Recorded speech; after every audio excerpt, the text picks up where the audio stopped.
In a faraway kingdom, a husband and wife lived next to a beautiful garden. This garden belonged to a powerful witch, and no one dared to enter it. The wife, who was expecting a baby, saw some delicious-looking plants called Rapunzel growing in the garden, and longed to eat them. She begged her husband to get some for her, so one night, he snuck into the garden and stole some Rapunzel for her. She ate it and felt better, but the next day she craved more. Her husband returned to the garden, but this time, the witch caught him. "How dare you steal from my garden?" the witch shouted angrily. The frightened man begged for mercy, explaining that his wife needed the Rapunzel. The witch thought for a moment and then said, "You can take as much as you want, but in return, you must give me your baby when it's born." The man, scared and feeling trapped, agreed. When the baby girl was born, the witch took her away and named her Rapunzel. The witch raised Rapunzel in a tall tower deep in the forest, far away from everyone. The tower had no stairs or doors, only a single window high up.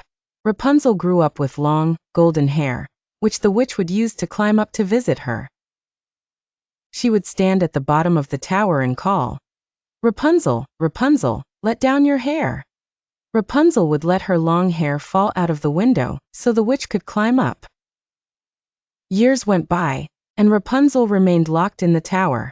She grew up into a beautiful young woman, and though she sang and talked to birds, she was lonely. One day, a prince rode by the tower and heard Rapunzel singing. Her voice was so lovely that he wanted to see her. He watched from the trees and saw the witch calling for Rapunzel to let down her hair. The prince realized this was the only way into the tower, so he waited for the witch to leave. Then he stood at the bottom of the tower and called out, "Rapunzel, Rapunzel, let down your hair." Rapunzel, thinking it was the witch, let down her hair, and the prince climbed up. At first, Rapunzel was frightened, as she had never seen a stranger before. But the prince was kind, and they quickly became friends. Over time, they fell in love and planned to escape the tower together. The prince promised to return every evening, and each time he brought silk so that Rapunzel could secretly weave a ladder.